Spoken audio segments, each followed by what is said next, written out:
to A Biblical Life, and today we're going to be discussing lust. Now, lust is a thought, a feeling, a sin that is so much more common than I was aware of until probably the last 6 to 8 weeks.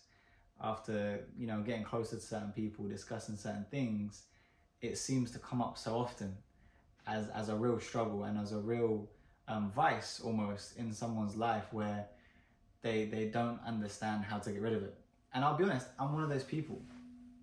Since becoming a Christian 4 years ago, lust has been something that has been so constant in my life, where it's always felt so close, and sometimes almost felt like it's got hold of me.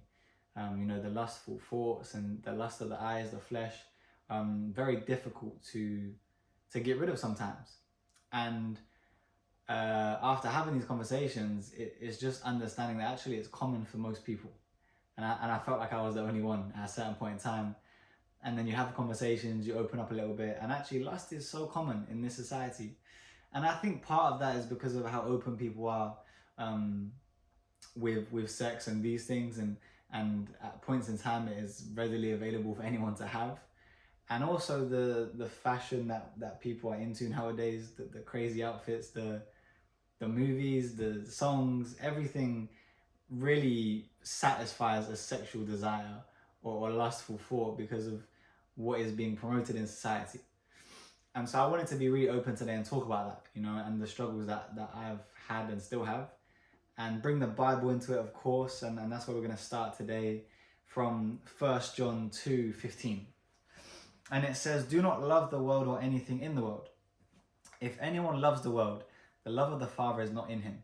For everything in the world, the cravings of sinful man, the lust of the eyes, and the boasting of what he has and does, comes not from the Father, but from the world. The world and its desires pass away, but the man who does the will of God lives forever." Now, we're well aware that the pleasures of the world are not satisfying to the spirit, right? A lot of the things that the world promotes as great things, as satisfying things, as things that are going to make you happy, are usually against the Bible. And I don't think that's coincidence in the current age we live in. But the Bible says differently. It says to flee from these things. It says to run from these things. And it says that we need to find that satisfaction and almost confirmation from the Father, from God. And I think when I came to Christianity, I never knew how much of a vice it might have had over me before I became Christian. And those sexual desires and that lust and that satisfaction in the world is fine, right? It's okay. There's nothing wrong with it. People can go from partner to partner. People can go from person to person, and there's no issue with it, right? So not saying I was like that before, but just to give an idea of where society's at. And I think that the availability that sex was on hand before, and how much that was probably really instilled in my mind. Becoming Christian, I didn't think it was going to be a massive thing to give up. And I think as you give up these things, and I've tried again and again and again, and I've had very successful periods and I've had very unsuccessful periods. And I think I would definitely say that right now I'm in a successful period of that not having a hold of me. But the lust for me has become much stronger when those things have been given up, right? When I'm no longer satisfying the flesh, now the mind is actively thinking about these things. And that's also an issue. Like, it talks about lust being a real big thing. It says that if you have lusted after a woman, which we'll go into, then you might as well commit adultery. And it's quite a big statement, but it can lead to these things. And that's the issue. It can lead to these things very easily, from a situation popping up, and now you're placed in the wrong situation. And now, before you know it, you're in a situation that your flesh cannot say no to. And we have to be realistic with where we are at in that stage, right? Where are you in a position where you can be placed under immense pressure in any situation and say no? Or are you realistic and say, actually, if I was in this situation, maybe I'd say yes. So I need to avoid getting there. And I think that lustful thoughts can be a real turning point in our faith if we're able to manage them. If we're able to satisfy ourselves in other ways and allow ourselves to be satisfied by God and by His presence, and that being so immense and so I guess present at the time, where you can have those thoughts and say, I'm going to God. You know, and everyone might have a different way of coping with those things, but I think that's the best way, right? Is you catch them early, you say, damn, like for whatever reason it's here. It could be so simple. It could really be you're scrolling through your feed, you see something crazy, and this is why it's so important what you allow your eyes to see. You see something a bit on edge, and that clicks a desire, that hits you, and now your mind has gone on its own tangent, and catching it there and saying, like, let me bring God into this, let me pray, let me read the Bible. And that's the stage that I'm really trying to get to. I wouldn't say I'm there yet, but I'm really trying to get to that stage where when those things come, I can say, okay, I've recognized it. Now let me go to God. Now let me pray. Now let me worship. Now let me call my friend. So many times I've called my friend Emmanuel and just been like, listen, I need to come around. Because me, I don't want to place myself in those situations. I don't want to fall short when I can avoid it, you know. And if I need to go and be with someone in that time, I'm gonna do that, you know. So yeah, that's my struggles with it. And I want to now move on to a second verse, which is in Matthew 5, and it is verse 27 and 28. So it says, you have heard that it was said, do not commit adultery. But I tell you that anyone who looks at a woman lustfully has already committed adultery with her in his heart. I don't know why that's such a struggle to say. But yeah, as I said before, that thought and those thoughts, and it applies for both men and women, right? I think that people might think I'm talking about only males, but I can tell you that females have these desires as well. And so that thought is very dangerous because it extrapolates. It can go crazy. You can be in a situation where there's no risk, and these things come and slowly but surely, if they have too much of a play in your life, you can very quickly be in a situation that you now don't have the strength to get out of. And that's why I think avoiding those things are very important. Avoiding placing yourself in situations that can be detrimental to your faith. And actually saying, you know, as much as I might enjoy it, and it might actually enable me to satisfy a need I have right now, I need to place God first. And I'll be real, I've put myself in positions before that I know when I get into that position, I'm not gonna pick God, I'm gonna pick myself. And I think that only the conviction of the Spirit after those situations and after really going through those times has enabled me to be in a position now where I'm not perfect, but I am in those positions much less. And I'm gonna say, you know, as much as this is a desire right now, God is more important. And it's hard, man. I'm telling you, it's hard, especially when you've had that satisfaction before, and those lustful thoughts can get out of hand. It's very difficult to say no to it. But that's where God is the king. You know, anything that has a hold on you can be an idol. And that can be as small as a lustful thought starting here and becoming, you know, sex and these things. And so I think we really have to be alert, really have to be in fellowship and in prayer on these things. You know, if it's something you struggle with, then be open with that. It's not comfortable. I can tell you firsthand, it's not comfortable. The amount of conversation I've had about it doesn't get any easier to talk about, because you do feel a sense of judgment or embarrassment, but that's life, you know. I need to bring it to you. God always tells us to not only keep these things to ourselves, but bring them to other people, you know, allow to be prayed for. And so allow that to happen for you, you know.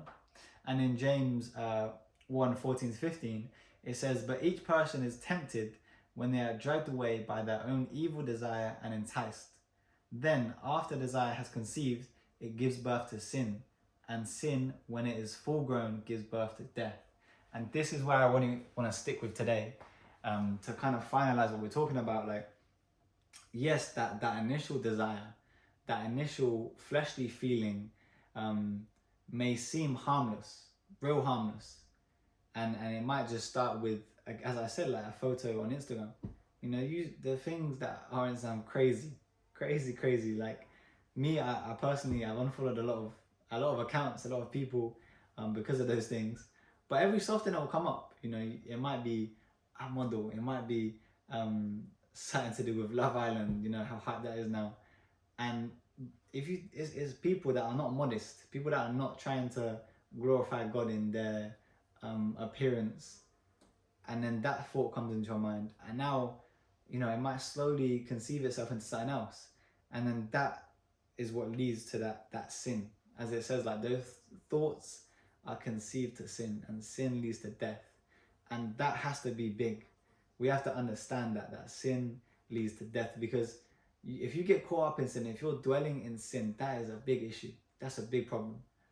And dwelling in sin, and me, I look at sin in two ways. I look at it being conscious and subconscious, which we can go into in detail another day. But if I'm consciously sat there living in sin, I know I'm doing wrong, but I'm still doing it, that's a big problem. Because the moment you become comfortable with your sin is the moment you're not going to change it. You're going to sit there. And that's going to mean you're not purposeful for God. You're not purposeful for yourself. And also, your relationship with God is going to be tarnished. Because sin is the only thing between us and God. Understand that. That's why Jesus came, right? So if I'm dwelling in sin, my relationship with God is gone. You can't have a relationship with God and live in sin. That's the whole purpose of Jesus kind of coming for us, right? So we have to be careful. And I really encourage you, if you haven't already, and if it is a struggle, you know, I struggle with it. I'm sure people around you struggle with it. Whether they talk about it or not is not the important thing. I had a conversation with a friend of mine from California the other day, and we were just having a normal conversation, catching up, and he asked me, is there anything I can pray for? And I was really reluctant to say it, so reluctant. And then he said, you know, like, it's not a judgmental space, like, you know, we all have our things, but if I can pray for you, like, let me. And I was like, you know what, there's one thing, man, like, lust has just been really coming over me recently, and I don't know what to do. And it felt so good to be able to feel comfortable and to just say, you know, I struggle with it. I need prayer. Let me bring it to somebody who can pray for me. And that was important. That was such an important step, especially when it's not your core group of people, right? Because maybe it's a bit easier to talk to your real good friends or your partner about these things. When it's somebody that might be just outside that circle, it's harder. Imagine you're at the church and one of the elders or the pastor comes up to you like, what can I pray for? And you're a bit like, can you pray for God to guide me? Or that I'm still on God's path? And it's like, those are the easy things to say. You know what I mean? Bring something that is actually on your mind, that is actually, it could be eating you from the inside. But bring those things, because those things, when now he's praying for it, you're praying for it, God is listening, God is going to hear it. And when it's in his will, and when you're really working for him, it's going to change. And that's also another thing, not to keep this going too long, but God is the changer, right? We can't transform ourselves. And when I let go of that idea that actually I can't transform myself, and it was to do with pornography, to be honest. I remember talking to a really good friend of mine when I was working on cruise ships, and just talking to him and saying, like, I don't know what to do. Like, I just struggle with it. It's been an issue. I've tried to bring it up to people. Haven't really had the best response, to be honest. But when I brought it up to him, he was so relaxed about it. He was like, you know what? We will have a sin. We have something. But you need to let it go. The more you're trying to fight it, the more you're trying to work it yourself, the more it's going to be there. And I'll be honest, I was like, but surely I need to work for it. Surely I need to make things. And he said, you can't transform yourself. God can transform you. You can work with him, but you can't transform yourself. And it really worked wonders, because now I'm not sat there really obsessing over not doing it, and then inadvertently being in my mind. I was sat there like, God, like, you know my heart, you know what I want. I don't want to sin against you anymore. Like, I want this to be gone. And slowly but surely, God kind of took out my mind. Like, he really, that's a healing to me. That was a miracle, because it had a vice over me, you know, and that definitely had an effect in previous relationships and stuff. And so God heals, God transforms. Let him do it. Let him be the leader of your life, you know. and reach out to people. If you want to reach out to me, my DMs are always open. I don't respond straight away all the time, but I try and get back. And so, yeah, reach out. If you need prayer, it's what we need as Christians. We've got to pray together. So do it, pray for people, pray for yourself, and bring people into your situation to help you, And that's the end of today. It's been an interesting topic, and I appreciate you guys. Let's keep spreading the kingdom.